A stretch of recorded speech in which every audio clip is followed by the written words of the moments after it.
On Christmas morning, a suicide bomber sat in his RV parked at the AT&T building in downtown Nashville.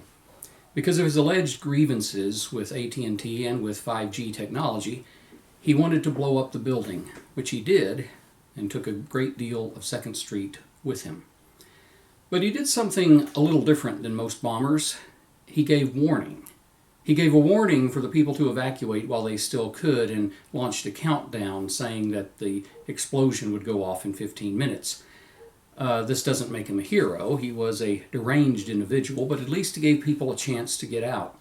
There was a loudspeaker attached to his RV, and in an eerie, mechanical voice, a voice was warning the people that if they could hear it, that they didn't have long before the place was going to blow. And no one, to my knowledge, was killed in the bombing except for this man, but the police were called to the scene in response to shots fired, a report of shots fired. I don't know if that was a recording from the RV or what, but upon arrival they were told not to approach the RV, but that their primary objective would be to evacuate everyone in the area, which they did in record time. And these police officers are the heroes in this story. I've seen the body cam footage, and rarely have I seen such professionalism as what I saw right there. These guys are willing to run to a crisis instead of running away from it. Now that's what a coward does. A coward runs away from trouble, but heroes run toward it if they think that they can help anyone in the process. Now again, this RV owner, the bomber, he of course is not a hero. He was a very deranged man, but he did give fair warning, but he also robbed these people, many of them of their homes, and some of them of all their worldly possessions. And so you could say that he actually stole from them in his fit of rage and the bombing. Cowards are not the type of folks who should sign on as first responders, because like I said, first responders run toward a crisis, whereas cowards run away from it. Cowards have no business being first responders, and nor should cowards have any reason to sign on being a disciple of Christ. Because being a follower of Jesus, as defined in Scripture, is something that is very risky. It's not for cowards. Following Jesus is not for cowards. Discipleship, in fact, can be very risky. In Matthew 8:23, we have Jesus stepping into a boat, and he's crossing over to the other side of the lake, and it says that his disciples followed him. And that word followed is continued from the previous passage in verses 19 through 22, where Jesus says that if you follow him, if you are his disciple, then you're going to experience some inconvenience, to say the least. You're going to even experience some danger. Like the Son of Man, you might not have any place to lay your head, at least for a time, as you are traveling, or when you are homeless, or when no one will accommodate you. And it's also possible that that your life could be greatly disruptive, like the man who wished to bury his father but was told to follow Jesus instead. But despite the risks and the inconvenience, the disciples will follow Jesus wherever he goes. So they got into the boat, unaware of the storm that was about to rage. As they sailed across the Sea of Galilee to the opposite side, verse 24 says that suddenly a furious storm came up on the lake, and the waves swept over the boat, but Jesus was sleeping. Notice here it says that the storm came up suddenly. Now, earlier editions of the NIV says that it came without warning. Some translations use the word behold, which literally means look, pay attention. Would you look at that? It expresses surprise or astonishment. But I kind of like the phrase without warning, because I think that really sums up what the author is trying to get across. He conveys that the storm came up out of the blue. It was unexpected, or else it would have not been a good time for sailing. There was no electronic voice warning all the boats to get off the water. No one was speaking through a megaphone saying it's time to come ashore, there's going to be a storm. And today we can plan our events around the weather forecast, and usually it's pretty close, but back then they didn't have any radio. They couldn't check their phone for the forecast. And so you just went out to do something, and you were just there. You took your chances. And maybe you've been on the water at some point in your past, and a bright, clear day turns into a stormy day as the dark clouds begin to roll in. And that happened to me as a child one time when I was out fishing with my dad on the river in Arkansas. And we were in our paddle boat, our fishing boat, and these dark clouds just started rolling in out of nowhere. And it got darker and darker, and the wind got up, and the boat started rocking. And I don't mind telling you, I was a little uneasy. And we did have a trolling motor, which got us to bank faster than rowing would have, but it was still slow go. And even though I was wearing a life preserver, I was still a little uneasy, but not anywhere nearly as terrified as the disciples were on this particular occasion. And 4 of these guys were experienced fishermen. They were accustomed to storms on the lake. They knew about this, but they didn't know that such a great storm was coming, and their fear may indicate that this was not your average storm. This was a bigger storm, an especially severe storm, more so than usual. And the boat was taking on water, and if it takes on enough water, of course it's going to sink. The Greek word for storm is seismos, from which we get the English word seismic. It refers to a cataclysm of great proportions. And it's the word that was commonly used in Greek to describe an earthquake. We don't know how far the disciple fishermen were accustomed to going across the lake. Maybe they would just go out into the deep part to fish. Rarely would they probably go all the way across, and it was 5 miles across the lake, and when they got to the other side, it was Gentile territory, so they usually had no reason to go there, but that's where Jesus wanted to go. And these were the days when people still held superstitions about the sea. And that was especially true of the ocean, but the Sea of Galilee was large enough to be miles across from east to west, and going ashore quickly would not be possible if you were out in the middle of the lake. And so the seas were said to be the haunts of sea monsters. The sea and its storms in ancient writings, synonymous with the time of Israel, said that the sea represented the chaos in the world. And the Jewish people were by nature not a very seafaring people. They weren't like their neighbors, the Phoenicians or the Egyptians, who set sail and had navies.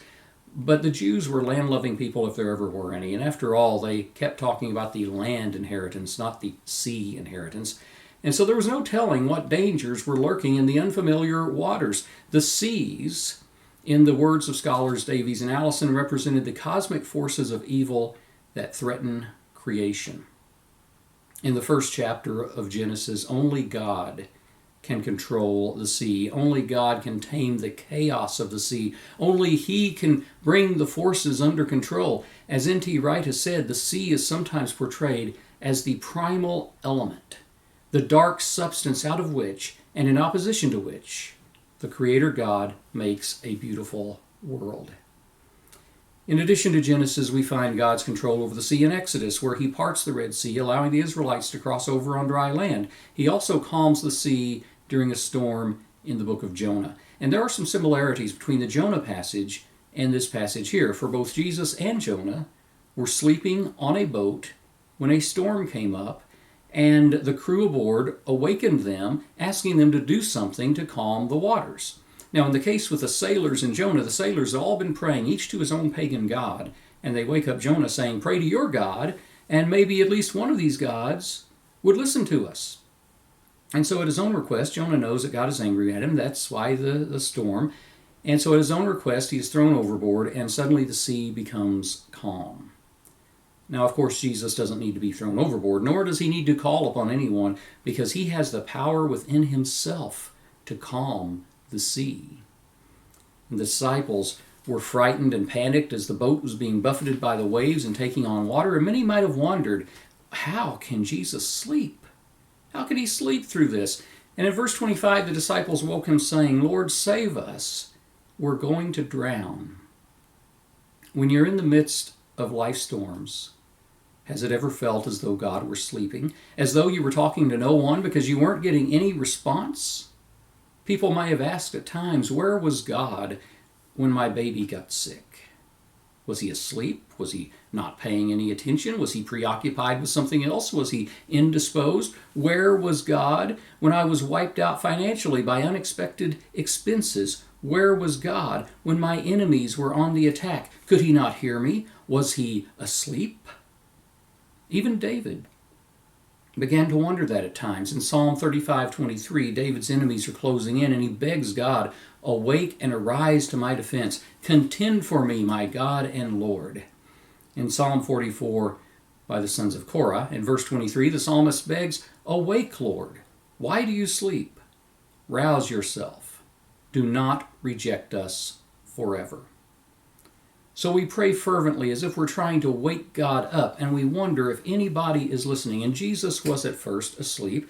Davies and Allison, in their International Critical Commentary series, explain that in the ancient Near Eastern writings of Israel's neighbors, sleep was a symbol of supreme and unchallenged ability. Only the one completely in charge could truly sleep in peace. The sleeping of a divine king indicates not powerlessness, but the fullness of absolute rule. Perhaps this explains one reason why Jesus sleeping on board was so important for Matthew to relay to us, because Jesus knows what's up. Jesus knows that he can fix it. Jesus is the divine king. He trusts in the power of God delegated to him. The disciples have not yet learned to trust so fully. They know Jesus is on board, but they're still afraid that they are going to drown. So when Jesus wakes up, in verse 26, he replied, "You of little faith, why are you so afraid?" Then he got up and rebuked the winds and the waves, and it was completely calm. Jesus indicts his disciples for having little faith. He had earlier equated those with little faith with those who have anxiety about what they should eat or drink or wear in Matthew 6:30. And then later he'll use the term little faith to describe Peter, who tries to walk on the water but almost sinks in chapter 14. And then in chapter 16, after Jesus had miraculously fed 5,000 people and then 4,000 people, then the disciples are anxious about why they forgot to bring bread. And Jesus is like, "Seriously? After all I've done, you're anxious about bread?" What we can gather from all of these scriptures is that anxiety has no real place in the life of a believer. Anxiety is incompatible with faith in Jesus. And that isn't because we expect life to turn out exactly like we expect, but as we endeavor to stay in prayer, we can trust that God will sustain us. Faith is not the false assurance that anything we want will happen, but it's the assurance that God has got this. He's got you. Cooperate with him in faith, and he will do what is best. While he accused the disciples of having little faith in verse 26, Mark's account of this same story has Jesus saying to them, "You of no faith." That's Mark 4:40. And so who knows what Jesus literally said? He probably said something like, "Oh, you of little to no faith, why do you have so little to no faith?" And when Matthew records this, he leaves out the part about no faith, and he records the part about little faith, because he knows his readers, and he doesn't want them to have the impression that any disciple has no faith at all. The disciples do have faith. They believe in Jesus to the point that they've been following him around, hanging on every word, pledging their lives, risking their reputations, leaving their possessions, and betting their livelihood on the fact that he is the Messiah. How can they be of little faith, or even worse, of no faith? Does faith come in degrees? Does faith come and go? It's not so much what Jesus means by this, because you either believe in him or you don't, but while some have faith in Jesus, they don't always act like it. Anxiety sometimes replaces what should be a faith response to a circumstance or a crisis. We sometimes forget ourselves, not because we lack having any faith at all, but because our faith is imperfect. And every disciple who ever lived has always had an imperfect faith. That's the only kind there is, except, of course, for Jesus. But that's how it is for every disciple. Our faith is imperfect. As the father of the demon-possessed boy said to Jesus in Mark 9:24, "I do believe, help me in my unbelief." And since the words belief and faith are the same in the Greek, the Father was saying, "I do have faith, but help me in my unfaith, for my faith is imperfect." Even the most faithful people have doubts. Even the most faithful people can become anxious. But our anxiety can be calmed if we remember that Jesus is on board and He's got this. But our anxiety can be calmed only through Jesus. It's only through His power and not through ours alone. We've got to trust in Jesus more than we can trust in our own ability to fix things. Jesus is our hope. It lies not in ourselves, which doesn't mean that we're entirely passive, but we have limitations, whereas Jesus does not. In Matthew 8:26, He rebuked the winds and the waves, and they were completely calm. Then in verse 27, the men were amazed and asked, "What kind of man is this? Even the winds and the waves obey Him." What kind of man indeed? And that is the main point of Matthew's gospel, to pose that question to the reader. Who is Jesus? What kind of a man is this? And hopefully through Matthew's words, his readers can either come to faith or exercise their faith. What does Jesus' calming of the storm say about His person? Notice that nature has no choice but to submit to Him. He orders the winds and the waves as if they were conscious beings, and they dutifully obey Him. They submit. They are under His command. And under whose command was the sea in earlier scriptures? Who was it that separated the land from the sea, who commanded the sea creatures in Genesis chapter 1? Who was it who parted the Red Sea? Who was it who calmed the sea in the time of Jonah? And the answer to all these questions is, of course, God. So if only God can calm the sea, if only God can manage the chaos, then that means Jesus is a divine man. The divine man, the Son of God, not only in the sense of being His chosen King of Israel, but in the sense of being Lord of all, Lord of nature itself. And so in verse 27, the men were amazed and asked, "What kind of man is this?" Why are they so amazed? What had taken them so long? Why had it taken them so long to start catching on? They had seen Jesus do so much up to this point, so many miraculous things. Now in Matthew's gospel up to this point, we have Jesus healing a man with leprosy. We also learned of how He drove the fever out of Peter's mother-in-law, took her hand, and the fever just immediately left. And that's something we could really appreciate today in the COVID-19 crisis, where one of the major symptoms is to have a high fever for several days on end. And Jesus drives out the fever instantly. Jesus did just that. And he spoke the word to heal a centurion servant who was miles away. And at that very moment, the servant was healed. And He healed every sickness and disease in Matthew 4:23. So looking at the life of Jesus in Matthew and looking at the life of Jesus chronologically, we learn from the other Gospels what the disciples may have seen up to this point. We know that they knew of Him turning water into wine. They had this miraculous catch of fish when He told them to launch their boats out again and put their nets on the other side. And they saw Him drive out demons, heal an invalid at the pool, raise a widow's son from the dead. So why were they so panicked when the storm came up at sea? Is it any wonder that Jesus chided them with the words, "You of little faith"? He wasn't accusing them of being without faith, but of a failure to exercise it. And when we find ourselves there, it's because we're not fully trusting in Jesus. So what kind of man was this? Was Jesus just the average guy? Was He some kind of a nut? Or is he the Messiah of God, as Peter will later confess? Well, that is what Matthew calls us to ponder. The disciples were amazed, not because they'd never seen Jesus do a miracle before. They'd seen Him heal people. They'd seen Him drive out demons. They'd seen Him maybe raise someone from the dead. But to control the surrounding environment, that was a new deal to them. Maybe they hadn't yet fully understood the full identity of Jesus or what faith in Him actually entails. But to have faith in Jesus is to have faith in God. For our God is specifically the Father of Jesus Christ. Up to this point, Matthew has proclaimed Jesus as the divine man, with the reports of his lineage, with his miraculous birth, his miracles, and his message. He is a man of God, but he is more than that. He is the divine man. So do we actually treat Jesus with the awe and reverence that he deserves? Do we believe that this man has authority over every aspect of nature and every aspect of our lives? Does this belief empower us with a boldness to proclaim him both in and out of season, when it's popular and when the audience is hostile?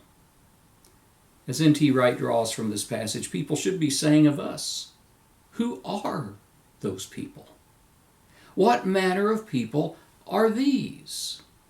Do people see you as standing out, as being different from the crowd? Do they see that you have cleaner language than most? That in terms of anxiety and despair, that you're more joyful than others, maybe? That your attitude is less cynical, that your hope is more expectant? What kind of a people we are is determined by putting our faith into action in front of the people who are watching, the people in the world. And so, if you're not acting upon faith in Jesus, or if you haven't yet come to faith in Jesus, then it's time that you open the Scripture and gave him a chance.